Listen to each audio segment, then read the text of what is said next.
మధ్యనే గ్రామాలకు వెళ్ళారు అధికారులు.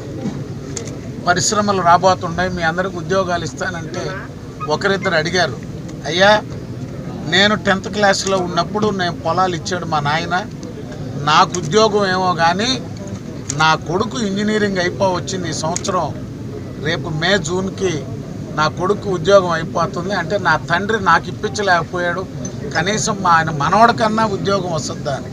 ఇది ఇక్కడ స్థానికుల్లో ఉన్నటువంటి అభిప్రాయం. ఎందుకంటే పదే పదే అనేక సందర్భాల్లో చెప్పి ప్రయత్నాలు చేసి ఆ కళ సాకారం కాదు.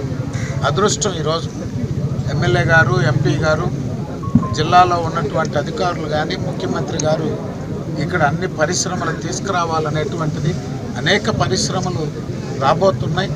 దానికి మీరందరూ కూడా వీరికి సహకరించి ఏదైతే బిడ్డల భవిష్యత్తు కోసం ఆనాడు పొలాలు వదులుకున్నారో ఆ కుటుంబాలకు న్యాయం జరిగేదానికి ఎంపీ గారు, ఎమ్మెల్యే గారు కూడా ఒక మంచి ఆలోచన చేసి స్కిల్ డెవలప్మెంట్ సెంటర్ని ఇక్కడ పెట్టాలని, కిసాన్ సెజ్లో మీరు భూమిని ఏర్పాటు చేయండి, ఎన్ని కోట్ల రూపాయలైనా ఇక్కడ అన్ని భవిష్యత్తులో పరిశ్రమలు వచ్చాక స్థానికులకు ఉద్యోగాలు రాకుండా, వాళ్ళకి స్కిల్స్ లేవని వాళ్ళు తిరస్కరించకుండా, ఆ అవకాశం లేకుండా ఇక్కడ ఉన్నటువంటి వారందరినీ కూడా ట్రైన్ చేసి ఏ పరిశ్రమ వచ్చినా ఆ పరిశ్రమకి సూటబుల్గా మా యువతుల్ని అందిస్తాం, వారికి ఉద్యోగ కల్పన కల్పించాలనే ఆలోచనతో విపిఆర్ ఫౌండేషన్ ద్వారా ఇక్కడ ఏర్పాటు చేయబోయే స్కిల్ డెవలప్మెంట్ సెంటర్తో ప్రభుత్వం,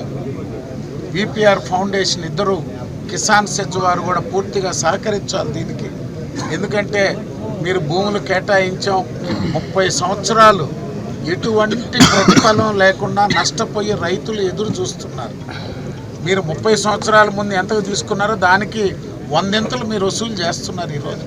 ఇది ప్రభుత్వ సంస్థ, ఇదేం ప్రైవేటు సంస్థ కాదు వ్యాపారం చేసేదానికి. అందుకే ఎంపీ గారు, ఎమ్మెల్యే గారు ఏర్పాటు చేయబోయే ఈ స్కిల్ డెవలప్మెంట్ సెంటర్తో మీరు ఇటు జిల్లా అధికారులు అందరూ కలిసి ఈ ప్రాంత ప్రజలకు 3 దశాబ్దాలుగా జరిగిన నష్టాన్ని భవిష్యత్తులో ఎంపీ, ఎమ్మెల్యే గారు చేపట్టబోయే స్కిల్ డెవలప్మెంట్ సెంటర్ ద్వారా న్యాయం జరగాలని, తప్పకుండా అది నెరవేర్చేదానికి వారిద్దరూ చేస్తున్నటువంటి కృషికి వారికి కొడవలూరు, ఇటు దగదర్తి మండలం, నియోజకవర్గం, జిల్లా ప్రజలందరి తరపున కూడా మీరు చేపట్టబోయే మంచి కార్యక్రమం ద్వారా ఉపాధి కల్పన జరగాలని చెప్పి